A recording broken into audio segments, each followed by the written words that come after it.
शहीदों की चिताओं पर लगेंगे हर बरस मेले, वतन पर मरने वालों का यही बाकी निशान होगा। जय हिंद, नमस्कार। मैं हूं आशुतोष यादव। आज 26 जुलाई कारगिल दिवस के उस अवसर पर आज उन बहादुर वीर सूरमाओं को याद करने का दिन है जिन्होंने कारगिल में अपना सर्वोच्च बलिदान देकर हिंदुस्तान के तिरंगे को लहराया था। आज फिर से आज इस महत्वपूर्ण विजय दिवस पर, कारगिल विजय दिवस पर आज उन बहादुर वीर सपूतों को याद करेंगे जिन्होंने कारगिल सेक्टर में अपना सर्वोच्च बलिदान दिया था। आज जानेंगे कि ऑपरेशन विजय क्या है। आज जानेंगे कि ऑपरेशन तलवार क्या है। आज जानेंगे ऑपरेशन व्हाइट सी। ये सारे ऑपरेशन क्यों हुए और एक पाकिस्तान की तरफ से जो चलाया गया था ऑपरेशन, वो था ऑपरेशन अलबद्र। आज इसके पीछे की पूरी कहानी समझेंगे और पूरी डिटेल में समझेंगे कि कारगिल वार क्यों हुआ था और कारगिल वार का सरगना कौन था, किसने इतनी बड़ी साजिश रची थी कारगिल सेक्टर में। आज उसके पीछे की पूरी कहानी समझेंगे और इसको थोड़ा पीछे से समझने की कोशिश करेंगे कि इतनी बड़ी सिचुएशन, इतने सारे वार क्यों हुए, आखिर कश्मीर में ही इतने सारे युद्ध क्यों हुए। ये कहानी है जब हमारा देश ब्रिटिश से आज़ाद हुआ था। हमारा देश 15 अगस्त 1947 को आज़ाद हुआ था और 14 अगस्त 1947 को पाकिस्तान आज़ाद हुआ। एक दिन हमसे पहले पाकिस्तान आज़ाद हुआ और जब हिंदुस्तान का बंटवारा किया गया तो हिंदुस्तान को 3 टुकड़ों में बांट दिया गया। एक पाकिस्तान, एक हिंदुस्तान और एक पाकिस्तान का दूसरा हिस्सा पूर्वी पाकिस्तान। आज समझते हैं, ये जो है ये भारत और इधर वाला पाकिस्तान और इधर वाला जो था उसको कहते हैं पूर्वी पाकिस्तान। पूर्वी पाकिस्तान। जब ब्रिटेन ने माउंटबेटन योजना लेकर आए और भारत को बांटा 2 भागों में, भारत और पाकिस्तान 2 टुकड़े कर दिए हिंदुस्तान के। एक तरफ पाकिस्तान और एक ये वाला भारत, और पाकिस्तान को एक ये हिस्सा दे दिया गया बंगाल को, जिसको कहते थे पूर्वी पाकिस्तान। ये भारत और पाकिस्तान का बंटवारा था और बहुत बड़ी संख्या में जब हिंदुस्तान पाकिस्तान का बंटवारा हुआ था और बहुत बड़ी संख्या में माइग्रेशन हुआ, यानी कि बहुत बड़े लोग यहाँ से, हिंदुस्तान से लोग पाकिस्तान चले गए, पाकिस्तान से बहुत सारे हिंदू लोग भारत चले आए और भारत से बहुत सारे मुस्लिम लोग, हजारों लाखों की संख्या में मुस्लिम लोग भारत छोड़कर पाकिस्तान चले गए। और इधर बिहार से बहुत सारे मुस्लिम लोग, बिहारी मुस्लिम, इधर से चले गए बांग्लादेश, यानी कि जिसको कहते थे पूर्वी पाकिस्तान। जब देश का बंटवारा हुआ तो बहुत सारी देशों में, रियासतों में बटा हुआ हिंदुस्तान था। ब्रिटेन की चाल थी कि हिंदुस्तान की बहुत सारी रियासतों में बांट दिया जाए। हिंदुस्तान के जितने ज्यादा टुकड़े होंगे उतना ही हिंदुस्तान की पावर, उतनी ही शक्तियां कम है, क्योंकि ब्रिटेन जानता था किसी न किसी दिन भारत अगर एकजुट रहा, अगर एक ही रहा भारत, तो एक न एक दिन भारत महाशक्ति के रूप में उभरेगा। ये ब्रिटेन वालों को हजम नहीं हुआ और ब्रिटेन ने भारत के कई अन्य टुकड़े करने चाहे, जिसको कहते हैं छोटे छोटे राजाओं, छोटी छोटी रियासतों में बटा हुआ हिंदुस्तान था और अलग अलग रियासतों को स्वतंत्र करना चाहते थे। उन्होंने कहा कि कोई भी रियासत या तो स्वतंत्र हो सकती है या भारत और पाकिस्तान में विलय कर सकती है। तब भारत में सारी रियासतों का विलय करने का जुम्मा लिया सरदार पटेल ने, और सरदार पटेल ने सारी भारत की सारी रियासतों को भारत में मिलाया और कुछ रियासतें पाकिस्तान चली गईं, जिसको पाकिस्तान अच्छा लगा पाकिस्तान चली गईं, और भारत की जितनी भी राजा रजवाड़े रियासतें थी सारी भारत में विलय हो गईं और उनका राजा रजवाड़ा खत्म करके भारत की रियासतों में शामिल कर दिया गया। और उसमें एक थी प्रमुख रियासत जम्मू एंड कश्मीर। जम्मू और कश्मीर के राजा हरि सिंह, उनसे शर्त रखी गई कि आप या तो हिंदुस्तान में विलय कर लीजिए या कश्मीर को पाकिस्तान में विलय कर लीजिए। महाराजा हरि सिंह ने ना तो हिंदुस्तान में विलय करने के लिए कहा और ना ही पाकिस्तान में। उन्होंने कहा कि मैं कश्मीर को स्वतंत्र राष्ट्र घोषित करूंगा। उन्होंने हिंदुस्तान में न विलय किया न पाकिस्तान में। जब हिंदुस्तान पाकिस्तान का जब बंटवारा हुआ था तो 65,000 करोड़ रुपए पाकिस्तान को बंटवारे में दिए गए थे कि देश को चलाने के लिए, नया नया देश बना था, उतने उसके पास पैसे नहीं थे देश को चलाने के लिए, तो 65,000 करोड़ रुपए पाकिस्तान को दिए गए थे हिंदुस्तान की तरफ से। और उसी 65,000 करोड़ रुपए का उसने हथियार मंगाए, अन्य अन्य देशों, अमेरिका, रसिया, चाइना, बड़े बड़े देशों से उसने हथियार मंगाए। और हथियार मंगाकर पाकिस्तान की जो सेना थी वो बड़े बड़े हथियारों के साथ और कबायलियों के रूप में, आतंकियों के रूप में, और अर्धसैनिक बल, पैरामिलिट्री फोर्सेस पाकिस्तान की और पाकिस्तान की आर्मी, पैरामिलिट्री फोर्सेस, ये सब कबायलियों की भेष में पूर्व पश्चिमी, इधर पश्चिम की साइड आक्रमण कर दिया। कश्मीर में पश्चिम की तरफ आक्रमण कर दिया कबायलियों के भेष में। और लद्दाख, कारगिल और जम्मू एंड कश्मीर, इधर मुजफ्फराबाद, ये वाला जो क्षेत्र था, इस बड़े वाले पश्चिमी क्षेत्र पर पाकिस्तान के कबायलियों ने हमला कर दिया और भीषण नरसंहार होना शुरू हो गया। और देखते ही देखते बहुत बड़े क्षेत्र पर पाकिस्तान की सेना ने, कबायलियों ने इस पर कब्जा कर लिया। जब इस पर कब्जा कर लिया तो यहाँ के जो राजा थे, ये जम्मू एंड कश्मीर के जो राजा थे, उनका नाम था हरि सिंह। हरि सिंह ने भारत की ओर, भारत सरकार से मदद मांगी। जब भारत सरकार से जब उन्होंने मदद मांगी कि हमारी रक्षा करें, इन कबायलियों से हमारी रक्षा करें, तो भारत सरकार ने कहा कि हम आपकी रक्षा एक शर्त पर कर सकते हैं। शर्त वो थी कि जब तक आप कश्मीर को भारत में विलय नहीं करेंगे तब तक हमारी सेनाएं कश्मीर में नहीं जाएंगी आपकी रक्षा करने के लिए, कश्मीर वालों की रक्षा करने के लिए तब तक हमारी सेनाएं नहीं जाएंगी। और आप जब कश्मीर को हिंदुस्तान में विलय कर देंगे तो ये हिंदुस्तान पर समझा जाएगा, ये आक्रमण कश्मीर पर नहीं, ये आक्रमण हिंदुस्तान पर समझा जाएगा। और हिंदुस्तान की सेनाएं कश्मीर में जो कबायली लोग हैं उनको भगाएंगी वहां से। तब मजबूरन मजबूरन 1948 में राजा हरि सिंह ने यहाँ पर भारत के विलय पत्रों पर साइन किए। जो सारे विलय पत्र, जिस तरह से भारत के सारे विलय पत्र पर जिन्होंने राजाओं ने साइन किए थे, उसी तरह राजा हरि सिंह ने, जम्मू कश्मीर के राजा हरि सिंह ने कश्मीर के विलय पत्र पर साइन किए और कश्मीर बन गया भारत का एक अभिन्न अंग। जब जम्मू एंड कश्मीर भारत का अभिन्न अंग बन गया तब भारत की सेनाओं को आदेश दिया गया कि जो कबायली लोग हैं उनको हटाओ, उनको कश्मीर से भगाओ। और भारत की सेनाएं निकल पड़ी कबायलियों से लड़ने के लिए। देखते ही देखते बहुत सारे क्षेत्र को आज़ाद करा लिया, जब कश्मीर को आज़ाद करा लिया, बहुत सारे द्रास, कारगिल, बहुत सारे सेक्टर्स को, बहुत सारे जिलों को आज़ाद कराने में हमारी सेनाएं ने उनको भगा दिया। और भाग रही थी सेनाएं पाकिस्तान की, तब क्या हुआ,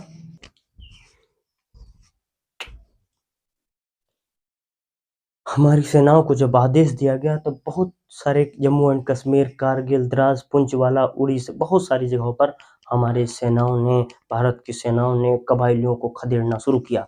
और बहुत सारे बड़े क्षेत्र पर, और जहां तक हमारी इधर बहुत बड़े क्षेत्र पर जम्मू एंड कश्मीर, बहुत सारे क्षेत्रों को आज़ाद करा लिया कबायलियों से भारत की सेना ने। जब कबायलियों से, तो ये पंडित जवाहरलाल नेहरू कश्मीर का मुद्दा लेकर यूएन चले गए। जब यूएन चले गए तो ये जो कश्मीर का मुद्दा था वो हो गया इंटरनेशनल, अंतर्राष्ट्रीय मुद्दा हो गया। और दोनों देशों को लड़ाई ना करने का आदेश दिया गया और कहा गया कि जो सेनाएं जहां पर हैं अब वहीं तक रुक जाएंगी। और भारत सरकार ने युद्ध विराम का आदेश कर दिया। और जब युद्ध विराम का आदेश किया गया तो भारत की जो सेनाएं थीं, जो भारत की सेनाएं थी जहां जहां खड़ी थीं, वो वहीं सेनाएं रोक दी गईं। और रोक दी गई। जब रोक दी गई तो हमारी सेनाएं यहाँ पर थीं, यहाँ पर सेनाएं हमारी यहाँ तक पहुँची थी, वहीं तक रोक दी गई। और उसके बीच में जो ये लाइन खींची गई थी, जहाँ से हमारी सेनाएं जहाँ तक पहुँची थी और जहाँ तक पाकिस्तान की सेनाएं उधर थी, और जहाँ तक हमारी ये सेनाएं पहुँची थी, जहाँ तक कब्जे को छुड़वाया था, जहाँ तक सेनाएं पहुँची थी, उसी एक लाइन खींची गई जिसको कहते हैं LOC, यानी कि line LOC, line of control.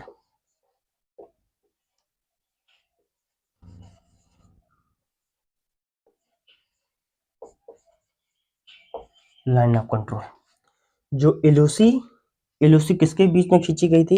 Bharat और पाकिस्तान के बीच में खींची गई थी, जो कश्मीर में खींची गई थी। ये जो रेखा है इसको कहते हैं, ये वाली जो रेखा है, ये जो हमारा कश्मीर का मैप की जो रेखा है, इसको कहते हैं IB। ये रेखाएं जो होती हैं IB यानी कि इंटरनेशनल बाउंड्री। ये जितनी सारी रेखाएं हैं, ये वाली जितनी, ये सब रेखा हैं, ये इसको कहते हैं IB यानी कि इंटरनेशनल बाउंड्री। और जो कश्मीर में जो रेखा खींची गई थी, भारत और पाकिस्तान, यहाँ पर सेनाएं रुकी थी, इधर यहाँ तक हमारी हिंदुस्तान की सेना पहुंची थी और उधर पाकिस्तान की सेना बैठी थी। जहाँ तक हमारी सेनाएं पहुंची थी बैठी थी, इसी लाइन को कहा गया LOC, यानी कि लाइन ऑफ कंट्रोल, नियंत्रण रेखा। और इसी जो इधर वाला जो क्षेत्र था, ये जम्मू एंड कश्मीर, जम्मू, इधर कारगिल, ये सब जो क्षेत्र था ये हिंदुस्तान के पास रहा। और यहीं पर एक ऐसा क्षेत्र था जिसको कहते हैं आजाद कश्मीर।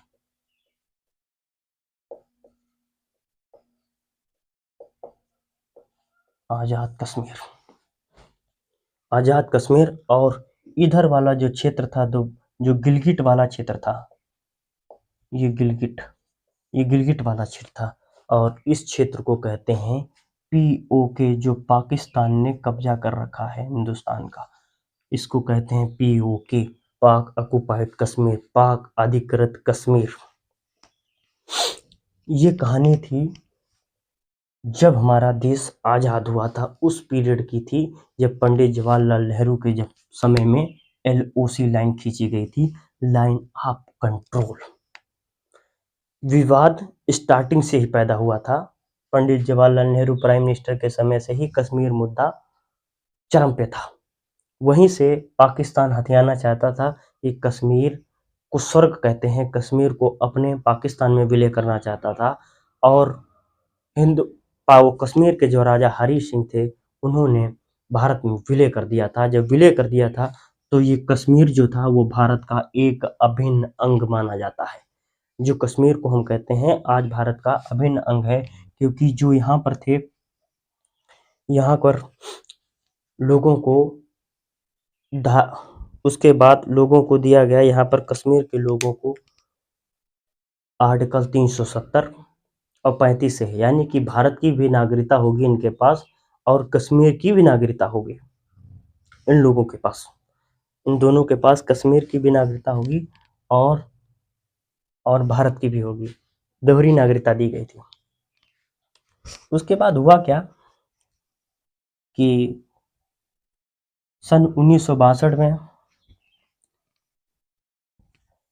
चाइना ने भारत पर आक्रमण कर दिया। चाइना ने कश्मीर पर आक्रमण किया, लद्दाख।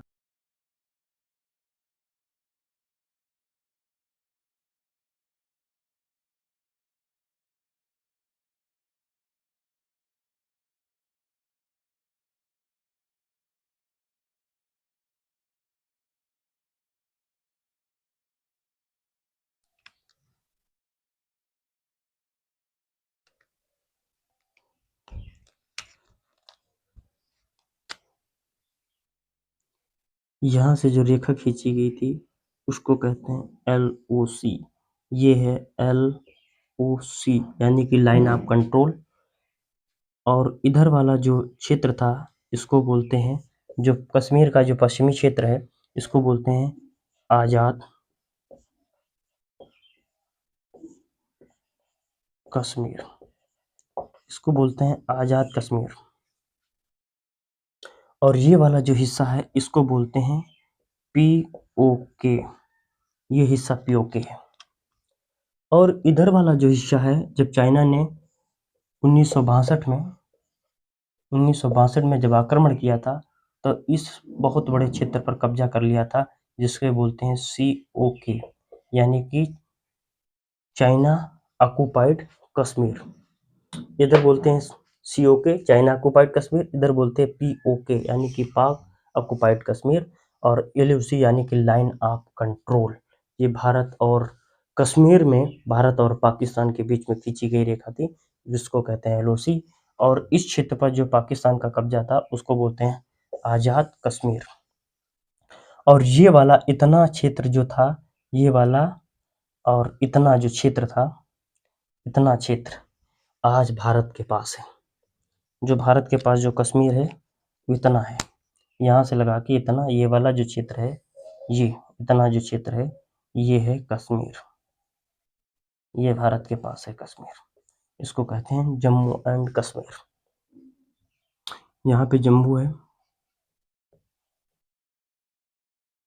जम्मू और कश्मीर। जम्मू एंड कश्मीर। उसके बाद हुआ क्या कि इसके बाद जब चाइना ने अटैक किया 62 में, बहुत बड़े क्षेत्र पर कब्जा कर लिया, जिसको COK कहते हैं। उसके बाद 65 में पाकिस्तान ने सोचा कि चाइना ने कब्जा कर लिया, पाकिस्तान ने फिर से भारत पर आक्रमण किया 65 में। तो अमेरिका के से सबसे बेहतरीन, दुनिया के सबसे बेहतर टैंक खरीद के लाया था, जिसका नाम था पैटल टैंक। अमेरिका कंपनी ने दावा किया था कि इस पैटल टैंक को कोई भी तोड़ नहीं सकता है।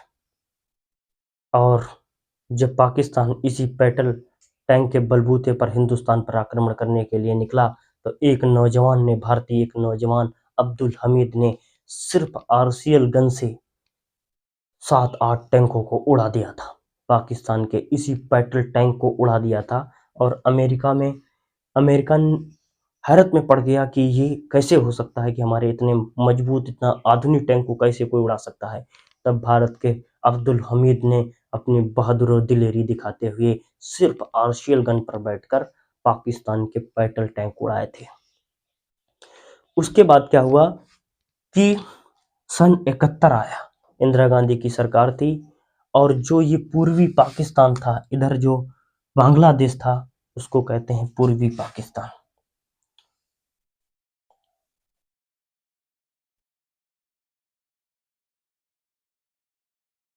इधर ये जो बांग्लादेश था, इसको कहते हैं पूर्वी पाकिस्तान।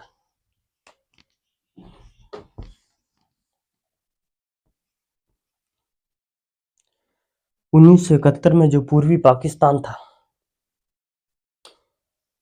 वो आज़ाद होने की गुहार लगाने लगा, और पाकिस्तान ने उस पर कि पूर्वी पाकिस्तान हमसे हाथ ना निकल जाए, तो पूर्वी पाकिस्तान पर आक्रमण करना शुरू कर दिया, और उसमें हस्तक्षेप कर दिया भारत सरकार ने। उस युद्ध में भारत सरकार भी शामिल हो गई, और पाकिस्तान के 2 टुकड़े कर दिए।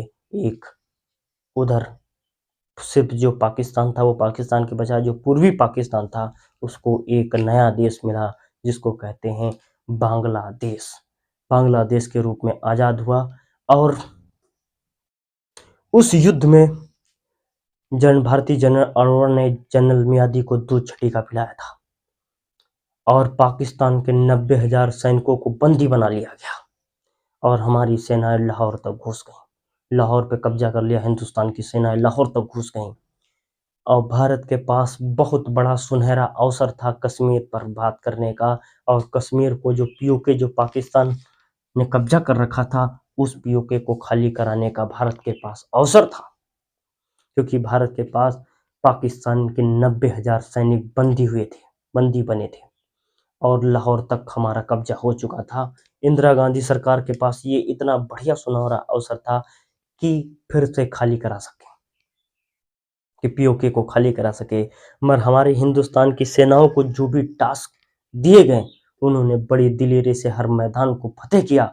मगर बड़े अफसोस की बात है, जिन सेनाओं ने, जिन भारत के सपूतों ने जो मैदान, युद्ध के मैदान में, जो हमारे जंग के मैदान में जो जीते थे, जो क्षेत्र जीते थे, हमारी सरकार राजनीति के टेबल पर हार गई। हमारी सरकारें वो सारे जीते हुए युद्ध के क्षेत्र राजनीति के टेबल पर हार गईं और 1972 में हुआ शिमला समझौता। 1972 में इंदिरा गांधी सरकार के बीच हुआ, इंदिरा गांधी सरकार और पाकिस्तान के बीच हुआ, जुल्फिकार भुट्टो और इंदिरा गांधी के बीच में हुआ था शिमला समझौता।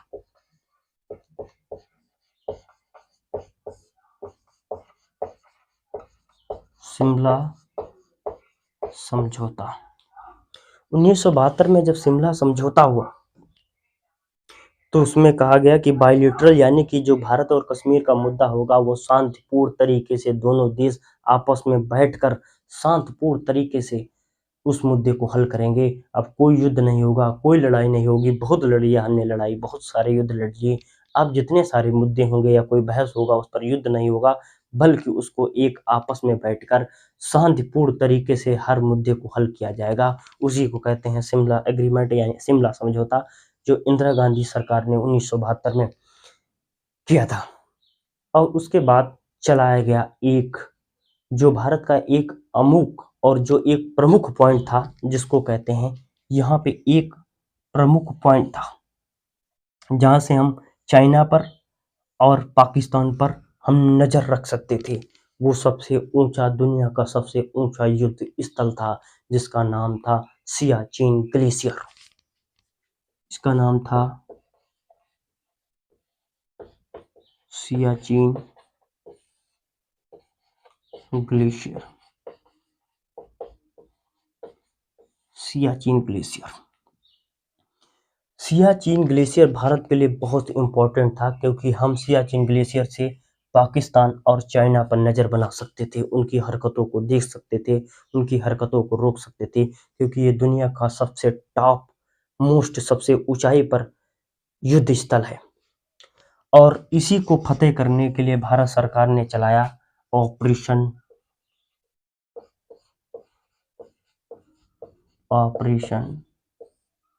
मेघदूत।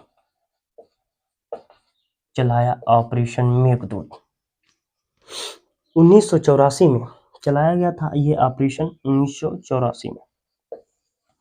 1984 में सियाचिन को फतेह करने के लिए, सियाचिन पर भारतीय तिरंगा लहराने के लिए, उस जमीन को फतेह करने के लिए भारत ने ऑपरेशन मेघदूत चलाया। और भारत के सैनिकों ने दिलेरी से बड़ा, क्योंकि यहाँ पे इतना ज़्यादा टेम्परेचर माइनस में चला जाता है, यहाँ पर -50 से ऊपर भी टेम्परेचर चला जाता है, 40, 45, 50, इससे भी ज़्यादा टेम्परेचर चला जाता है। उस टेम्परेचर में जहाँ पर ऑक्सीजन भी नहीं सही से मिलती है, उस क्षेत्र में भारतीय सेना के दिलेरों ने, भारत माँ के वीर सपूतों ने हमको ऑपरेशन मेघदूत में सियाचिन कब्जा करके दिया था और सियाचिन पर तिरंगा लहराया था।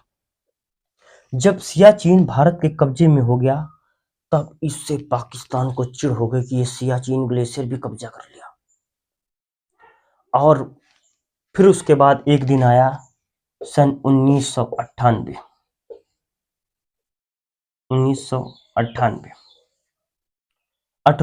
अटल बिहारी वाजपेयी की सरकार थी, उन्होंने कर दिया परमाणु परीक्षण। भारत सरकार ने 1998 में जब परमाणु परीक्षण किया, तब पाकिस्तान सदमे में चला गया कि हिंदुस्तान परमाणु संपन्न देश हो गया। और थोड़े दिन बाद ही पाकिस्तान ने भी 1998 में परमाणु परीक्षण कर दिया। जब 1998 में भारत और पाकिस्तान दोनों देशों ने जब परमाणु परीक्षण किए, तो हिंदुस्तान और पाकिस्तान में दोनों में टेंशन बढ़ गई, तनाव बढ़ गया, दोनों देशों में तनाव बढ़ गया। उस तनाव को कम करने के लिए और एक भाईचारे का पाठ पढ़ाने के लिए कि हमने बहुत लड़ लिए युद्ध, अब शांति की बात होनी चाहिए, उसके लिए मित्रता की बात होनी चाहिए। अब हम मित्र बन के रहेंगे, बहुत लड़ लिए युद्ध। और उस मित्रता का संदेश देने के लिए, भाईचारे का संदेश देने के लिए भारत के प्राइम मिनिस्टर, उस समय भारत के प्राइम मिनिस्टर अटल बिहारी वाजपेयी साहब बस यात्रा लेकर लाहौर गए। और बस यात्रा लेकर जब लाहौर पहुंचे, तो उनका वहां पर जो पाकिस्तान पीएम थे नवाज शरीफ, उनसे मुलाकात हुई और वहां पर हुआ लाहौर समझौता। और जब लाहौर समझौता हुआ 1999 में, 1999 में हुआ लाहौर, वहां पर हुआ लाहौर समझौता।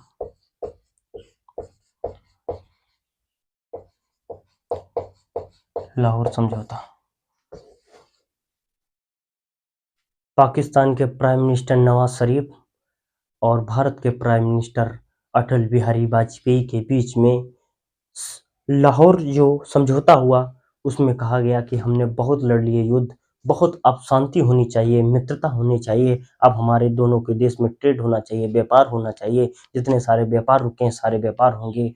मगर उसके पीछे ना तो भारत सरकार को पता था, न पाकिस्तान की सरकार को पता था। उसके पीछे बहुत बड़ा षड्यंत्र रचा जा रहा था।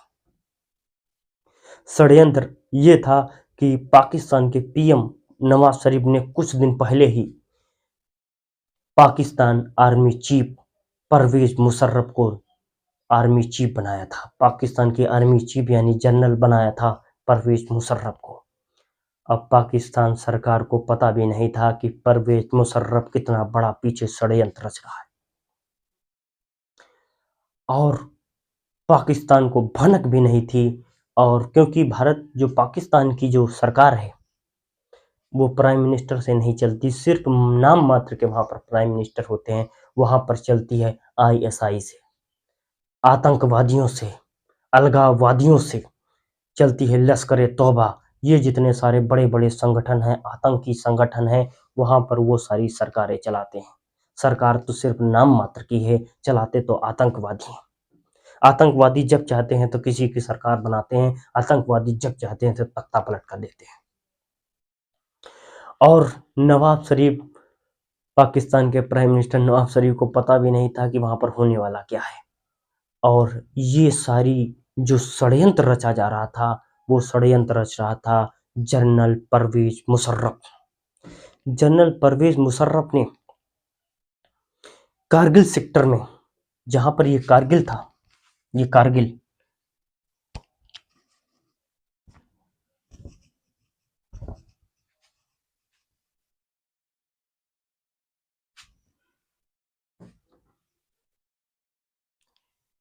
यहाँ पे कारगिल, कारगिल, द्रास और इधर बटालिक, द्रास सेक्टर,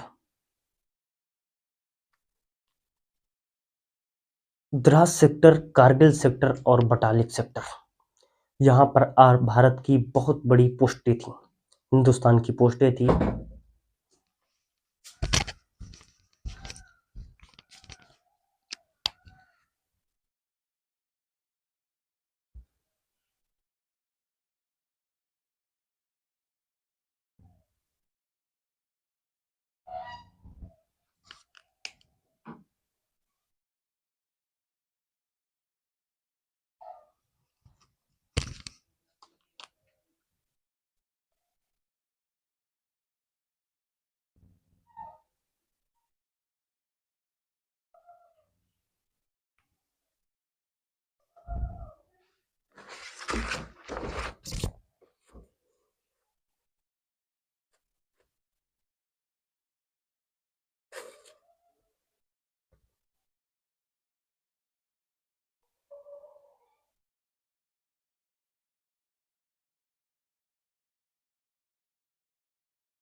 पाकिस्तान के जनरल परवेज मुशर्रफ ने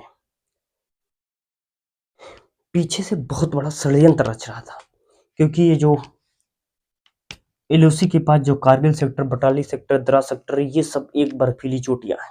यहाँ पर भारत और पाकिस्तान की, उधर पाकिस्तान की, इधर जो है, इधर पाकिस्तान की पोस्टें हैं और इधर हिंदुस्तान की पोस्टें हैं। इसमें ये हुआ था कि जब भारत में जब ज़्यादा सर्दी पड़ने लगती है, जब बर्फ़ ज़्यादा पड़ने लगती हैं, तो सारी दोनों सेनाएँ, उधर पाकिस्तान की सेनाएँ वापस लौट जाती है और हिंदुस्तान की सेनाएँ कुछ महीनों के लिए नीचे उतर आती हैं। और उसके बाद फिर से दोनों, जैसे ही सर्दी कम होने लगती है और फिर से दोनों भारत और पाकिस्तान की सेनाएँ, पाकिस्तान अपनी चोटियों पर और भारत सरकार अपनी पोस्टों पर, पाकिस्तान अपनी पोस्टों पर और पाकिस्तान और भारत अपनी-अपनी पोस्टों पर पहुँच जाते थे। ये समझौता हुआ था, ये हर साल का नियम था। और जब 1999 चल रहा था, तब 1999 में भारत के जवान जो थे, जब बर्फ़ ज़्यादा पड़ने लगी, तो अपने कारगिल, द्रास और बटालिक सेक्टर से बर्फ़बारी की वजह से वो लोग अपनी पोस्ट छोड़कर नीचे चले आए। अब पाकिस्तान ने भी पीछे उतरने का बहाना किया, पाकिस्तान के भी सैनिक पीछे उतर गए। जब भारत के सैनिक पीछे से उतर आए, तो पाकिस्तान ने फिर से जो षड्यंत्र रचा गया था और उन्होंने चुपके से सैटेलाइट में नए सफ़ेद कपड़े पहनकर, बर्फ़ वाले कपड़े पहनकर धीरे-धीरे 2-4 लोगों की टुकड़ी बना-बनाकर सारी हिंदुस्तान की जो पोस्टें थीं, सारी पोस्टों पर कब्ज़ा कर लिया। भारत की 170 पोस्टों पर कारगिल सेक्टर में कब्ज़ा कर लिया। जब कब्ज़ा हो गया, तो भारत सरकार को या भारतीय सेना को इसकी भनक तक नहीं थी कि हमारी सारी पोस्टों पर कब्ज़ा हो गया। कश्मीर में कुछ चरवाहे लोग थे, जो भेड़, बकरियाँ, याक वगैरह चराते थे और वो चराते समय उन पोस्टों के पास गए, नज़दीक पहुँच गए और उन्होंने देखा कि यहाँ पर कुछ लोग हैं, जो हलचल हो रही है। उन्होंने कुछ हरकत देखी, तो उन्होंने दूरबीन के माध्यम से उन जो याक, जो भेड़िया चराते थे वहाँ पर, उन दूरबीनों के माध्यम से देखा कि यहाँ पर तो कुछ सैनिक हैं, जो हिंदुस्तान की आर्मी की ड्रेस में हैं। उन्होंने सोचा ये हिंदुस्तान के तो नहीं हो सकते, ये ज़रूर पाकिस्तान के हैं और इसकी सूचना ये 2 मई को 2 मई 1999 को वहाँ की जो रेजिमेंट थी, 17 जाट रेजिमेंट, 17 जाट रेजिमेंट को कि वहाँ जो यूनिट थी, उसको खबर दी कि कुछ सैनिक वहाँ पर हमारी पोस्टों पर उन्होंने हलचल देखने को मिली है, वहाँ पर लगता है कब्जा कर लिया है। उनकी बात पर विश्वास कैसे किया जाए? उन पर विश्वास करने के लिए और वहाँ पर चेक करने की कि वाक़ई में हमारी पोस्टों पर कब्जा हो गया कि नहीं। वहाँ पर देखने के लिए तो भारत की एक पेट्रोलिंग भेजी गई। भारत आर्मी ने अपनी पेट्रोलिंग भेजी कि जिसका कमांडर था, कुछ एक सैनिकों की टुकड़ी भेजी गई, जिसको नेतृत्व कर रहा था लेफ्टिनेंट सौरभ कालिया। 17 जाट रेजिमेंट का एक नौजवान युवक लेफ्टिनेंट सौरभ कालिया को आदेश दिया गया कि कुछ पाकिस्तानी सैनिक लगता है कि एलओसी के इधर घुस गए हैं।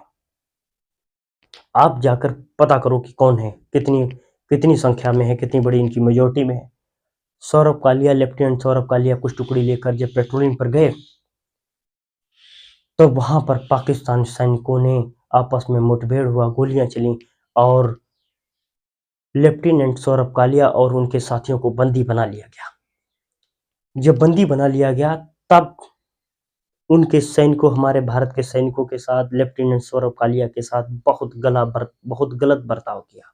उन्होंने उनके कान काट दिए, नाक काट दिए, हाथ काट दिए, अंगुलियां काट दी, अंग भंग कर दिया, सब बहुत बुरी तरीके से उनको मारा।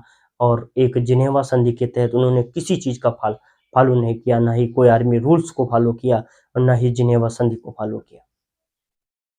उन्होंने सौरभ कालिया को और उनके साथियों को बहुत बेरहमी से मारा था, उनके सारे अंग काट दिए थे, शरीर के एक एक टुकड़े करके भेजा था हिंदुस्तान को।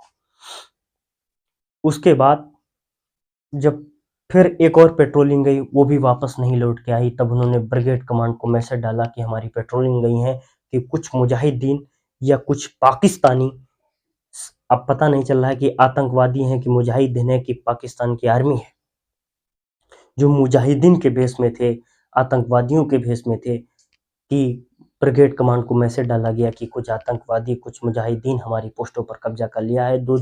2 हमारी पेट्रोलिंग पार्टी गई, जो वापस नहीं आई।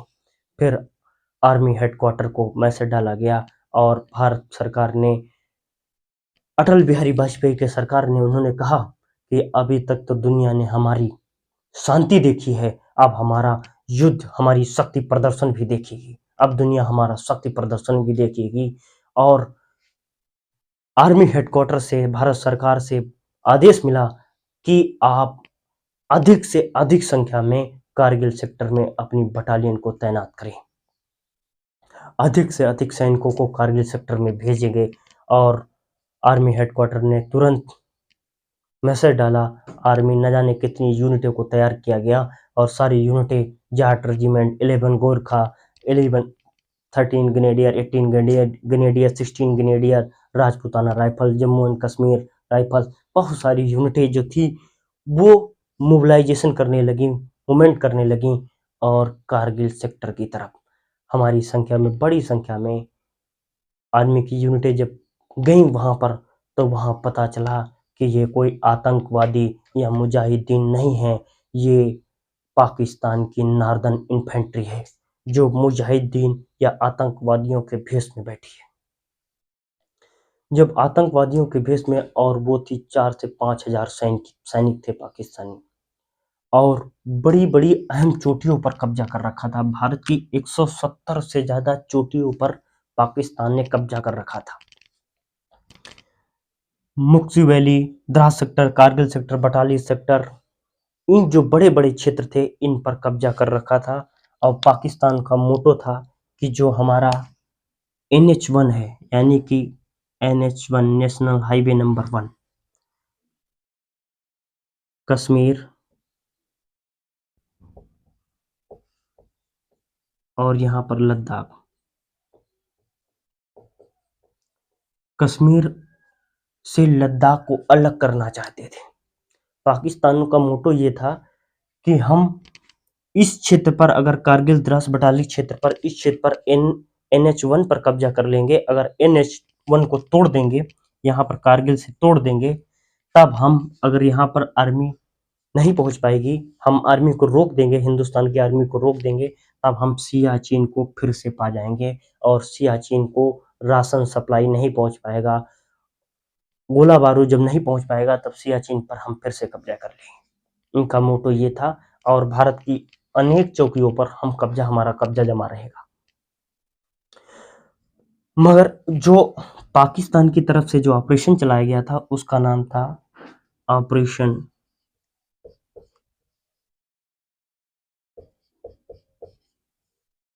अल-बदर। ऑपरेशन अल-बदर पाकिस्तान की तरफ से जो ऑपरेशन चलाया गया था उसका नाम था अल-बदर।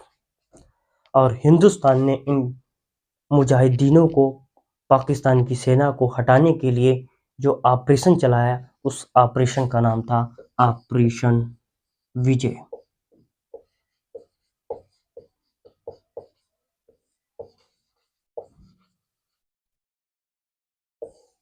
ऑपरेशन विजय चलाया गया। भारत सरकार ने कहा कि ऑपरेशन नाम दिया उनको, पाकिस्तान को जो उनके सैनिक जो LOC में बैठे थे, जो हमारे कारगिल द्रास इन सेक्टरों में बैठे थे, जो भारत के 170 से ज्यादा पोस्टों पर कब्जा कर रखा था, उनको हटाने के लिए जो ऑपरेशन इंडियन आर्मी एयरफोर्स ने आर्मी की तरफ से जो चलाया गया था उसका नाम था ऑपरेशन विजय। और बहुत ज्यादा यूनिटों को तैनात किया गया कारगिल सेक्टर में। और कारगिल सेक्टर में, क्योंकि ये जो कारगिल सेक्टर था, यहाँ पर सब हिल्स एरिया थी, बहुत बड़ी बड़ी पहाड़ियाँ थी और पहाड़ियों के ऊपर पाकिस्तानी सैनिक बैठे थे। आर्मी कहती है कि पाकिस्तान इन पोस्टों पर बैठा था और हमारे सैनिक नीचे थे। अगर हमारे सैनिक नीचे से ऊपर आक्रमण करेंगे तो हमारे सैनिकों के पास जीतने के लिए, उस पोस्ट पर कब्जा करने के लिए सिर्फ 5% होगा और 95% पावरफुल ज़्यादा होंगे ऊपर बैठा हुआ सैनिक, यानी कि पाकिस्तानी सैनिक जो थे वो ऊपर बैठे थे, हिंदुस्तान के नीचे सैनिक नीचे से उन पोस्टों पर पहुंचना चाहते थे। तो आर्मी ने, अगर यहाँ से कोई पत्थर भी मारेगा तो हमारे सैनिकों को 600 मील की रफ्तार से लगेगा। हमारे सैनिकों को आराम से निशाना बनाया जा सकता था। और तब आर्मी ने रेशियो लगाया कि अगर ऊपर 1 मरेगा सैनिक तो हमारे नीचे 10 सैनिक शहीद होंगे, क्योंकि ऊपर जो दुश्मन बैठा था वो एक सेफ पोजीशन में बैठा था और हमारे जो नीचे से सैनिक थे वो सेफ पोजीशन में नहीं थे, उनको आराम से निशाना बनाया जा सकता था।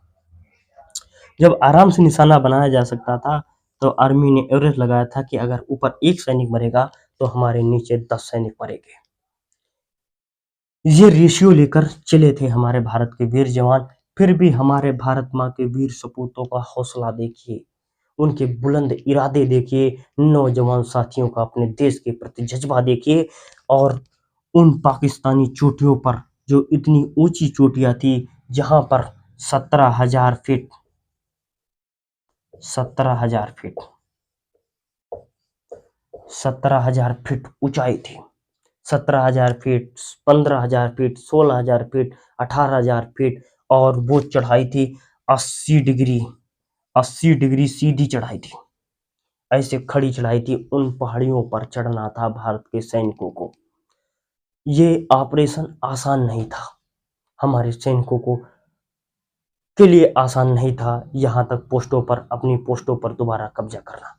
मगर भारत के यंग ऑफिसर, भारत माँ के वीर सपूत, भारत माँ के वीर जवान विजयी करने के लिए, अपनी पोस्ट को फतेह करने के लिए निकल पड़े और चढ़ना शुरू कर दिया। यहाँ पे पड़ता है खालूबार, कारगिल सेक्टर के पास था खालूबार। यहाँ पर एक चोटी थी खालूबार। खालूबार खालूबार पर अटैक करने के लिए 11 गोरखा कंपनी को भेजा गया, जिसमें कमांडिंग अफसर था कर्नल ललित राय।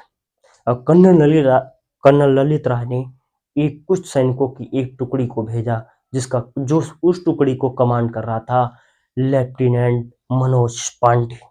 लेफ्टिनेंट मनोज पांडे को टारगेट मिला था कि खालूबार में जो हमारी खालूबार पर अटैक करें और खालूबार पर जो हमारी पोस्टें हैं उन पर कब्जा करें। मनोज पांडे दिलेरी दिखाते हुए, यंग अफसर 22 साल का नौजवान मनोज पांडे अपनी सेना का नेतृत्व करते हुए, अपनी टुकड़ी का नेतृत्व करते हुए खालूबार तक पहुंचा। और वहां पर जाके पाकिस्तान से आपस में मुठभेड़ हुई। उसने 4 चौकियों को उड़ा दिया, पाकिस्तान की 4 चौकियों पर कब्जा कर लिया। एक छुपी हुई चौकी थी, छुपी हुई चौकी से मनोज पांडे को गोली मार दी। जो मनोज पांडे को गोली लगी और उसके साथ उसकी गोलियां भी खत्म हो गई। जब उसके पास गोलियां खत्म हुई तो गोरखाओं की एक जो मजबूत अस्त्र होता है वो चाकू निकाल लिए और मनोज पांडे निहत्थे चाकू के साथ एक चौकी पर टूट पड़ा और कम से कम गुत्थम गुत्था लड़ाई में 5-6 सैनिकों को शहीद कर दिया और खालूबार पर तिरंगा लहरा दिया मनोज पांडे ने। और मनोज पांडे ने अपना सर्वोच्च बलिदान दिया, उसके साथ मनोज पांडे भी उस पोस्ट पर शहीद हो गए, खालूबार। उसके बाद आया तोलोलिंग। एक द्रास सेक्टर के पास एक पहाड़ी थी जिसका नाम था तोलोलिंग।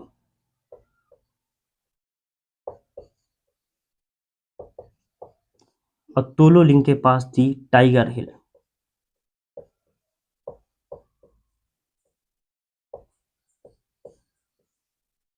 टाइगर हिल सबसे ऊंची चोटी थी। इस पर पाकिस्तानी इतनी ऊंची चोटी पर बैठे थे, उस पर भारतीय सैनिकों पर निशाना लगाना बहुत आसान था। और यहाँ पर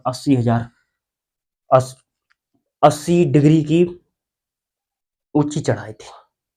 जब 80 डिग्री की चढ़ाई थी तो भारत के कुछ टुकड़ी को भेजा गया। उस टुकड़ी के सदस्य थे, उस टुकड़ी के एक भाग थे जिनका नाम था योगेंद्र सिंह यादव। योगेंद्र सिंह यादव को इस टाइगर हिल को कब्जा करने के लिए कहा गया, एक टुकड़ी में शामिल थे। और जब इस टुकड़ी पर चढ़ रहे थे, इस पहाड़ी पर चढ़ रहे थे, टाइगर हिल की पहाड़ी पर, तो 80 डिग्री की ऊंची चढ़ाई थी। जब 80 डिग्री की जब ऊंची चढ़ाई थी तब वहां पर पाकिस्तानी सैनिकों तक पहुंचना असंभव था। न जाने कितने सैनिक ऊपर से गिरकर नीचे शहीद हो गए, ऊंचाई से गिरकर शहीद हो गए। और लड़ते फिरते पहुंचते योगेंद्र सिंह यादव उस टाइगर हिल की चोटी तक पहुंचे। जब वहां पर चोटी पहुंचे तो वहां पर भीषण मशीन गन का प्रयोग हो रहा था पाकिस्तान की तरफ से। मशीन गन, एलएमजी सब खोल दिए और आगे से लड़ाई लड़ते हुए, नेतृत्व करते हुए योगेंद्र सिंह यादव ने स्वतः गोली खाकर भी टाइगर हिल पर कब्जा कर लिया। उनको उस पाकिस्तानी सैनिकों को शहीद कर दिया और टाइगर हिल पर जो कब्जा किया था उसका नाम था योगेंद्र सिंह यादव।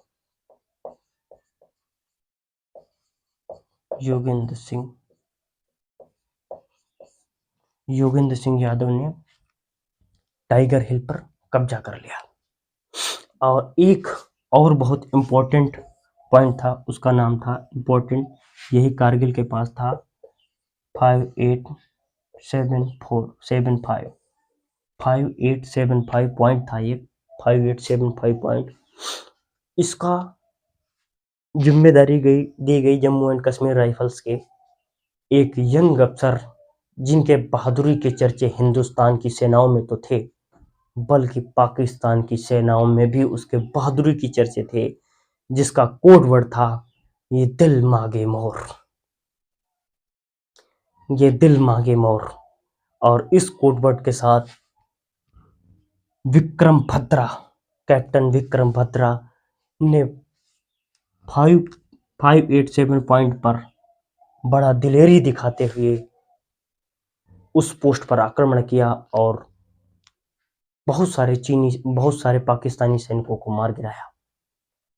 और उसके साथ साथ हाथ गुत्था लड़ाई में 6-7 सैनिकों को शहीद कर दिया और एक गोली लगने से कैप्टन विक्रम भद्रा शहीद हो गए और 587 पॉइंट पर हिंदुस्तान का तिरंगा लहरा दिया।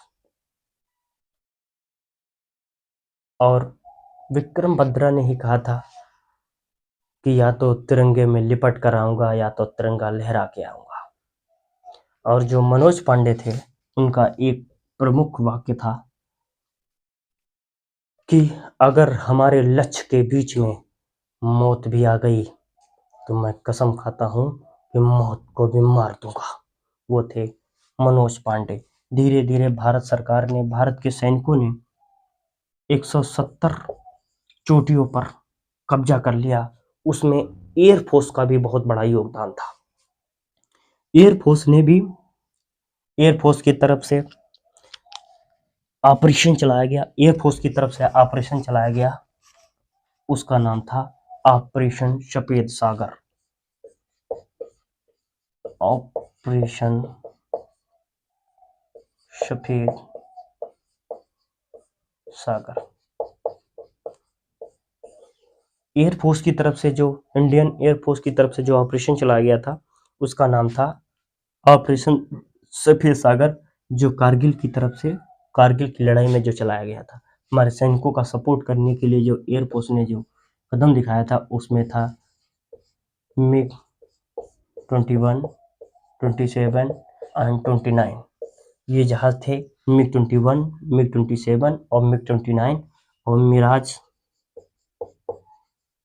2000 भी शामिल थे ऑपरेशन सफेद सागर को चलाने के लिए। और मिग 21, मिग 27, मिग 29 और मिराज 2000 को शामिल किया गया। एयरफोर्स ने जो ऑपरेशन चलाया था वो सफेद सागर चलाया था। इसने एयरफोर्स ने भी पाकिस्तान के सैनिकों की कमर तोड़ दी थी।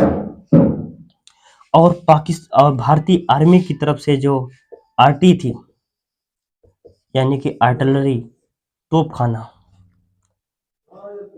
भारत की जो आर्टिलरी थी, जो तोपखाना की तरफ से जो सबसे अहम भूमिका निभाई थी जिसने, वो थी बोफोर्स।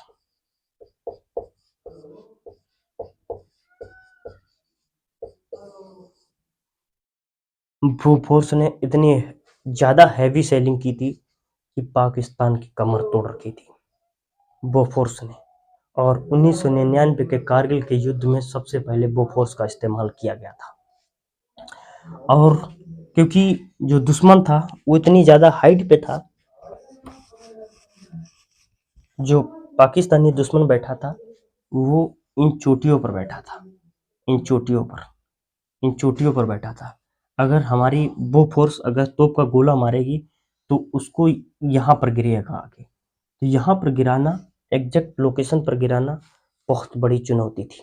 अगर बैरल अगर सीधी कर दी जाए तो वो यहाँ पर गिरने के और यहाँ पर हमारे सैनिक की टुकड़ियाँ थी, हमारे सैनिकों पर ज़्यादा गिरने के चांस ज़्यादा थे। इसलिए और अगर टारगेट बनाती तो वो पहाड़ी को पार कर जा रहा था गोला। तो दुश्मन की एग्जैक्ट लोकेशन को जानने के लिए भारत सरकार ने जीपीएस, अमेरिका से जीपीएस सिस्टम मांगा कि आप हमको जीपीएस दीजिए, जिसके माध्यम से हम पाकिस्तान की जो पोस्टें हैं उसको एग्जैक्ट लोकेशन पता करके हम उसको टारगेट बना सकते हैं। तो अमेरिका ने भारत को जीपीएस देने से मना कर दिया।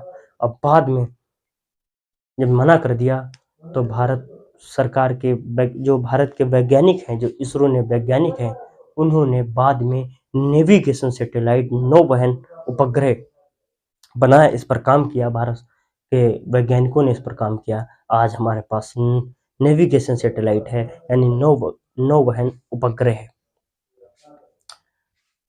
और तब हमारी मदद की थी इजराइल ने मदद की थी। और जो ऑपरेशन चलाया गया था, हमारा ऑपरेशन विजय चलाया गया था, वो पूर्णतः सक्सेसफुली हुआ और हमने अपनी सारी पोस्टों पर पुनः कब्जा किया। इस पोस्ट पर कब्जा करने के लिए हमारे 500 से ज़्यादा जवान शहीद हो गए। उसमें न जाने कितने यंग अफसर थे, न कितने ज़्यादा बहादुर सिपाही थे, वो सब शहीद हो गए। और युद्ध की समाप्ति के बाद भारत सरकार ने जो 4 महत्वपूर्ण योद्धाओं को चुना था, परम योद्धाओं को चुना था, जिसमें 4 परमवीर चक्र दिए गए थे। उसमें एक योद्धा का नाम था संजय सिंह, दूसरे योद्धा का नाम था योगेंद्र सिंह यादव, तीसरे योद्धा का नाम था कैप्टन विक्रम बत्रा और चौथे योद्धा का नाम था कैप्टन मनोज पांडे। 4 लोगों को परमवीर चक्र से सम्मानित किया गया और अनुज नायर को महावीर चक्र से, और 11 गोरखा के जो कमांडिंग अफसर ललित राय थे, कर्नल ललित राय को वीर चक्र से सम्मानित किया गया और सैनिकों को वीर चक्र, महावीर चक्र, शौर्य चक्र, बहुत सारे सैनिकों को सम्मानित किया गया। ये था ऑपरेशन विजय। आई होप कि भारत माँ के उन बहादुर सिपाहियों को जिन्होंने कारगिल की भूमि पर अपना सर्वोच्च बलिदान दिया था, आप उनको याद करेंगे, उनको नमन करेंगे, एक दिन उनके लिए निकालेंगे, जिनकी वजह से हम जिंदा हैं। आज हम मौज मस्ती कर रहे हैं, घूम रहे हैं, चल फिर रहे हैं, तो उन शहीदों का बलिदान है जो कभी लौट के नहीं घर आए। अय मेरे वतन के लोगों, जरा आंख में भर लो पानी, जो शहीद हुए हैं उनकी जरा याद करो कुर्बानी। जय हिंद, जय भारत, धन्यवाद, थैंक यू।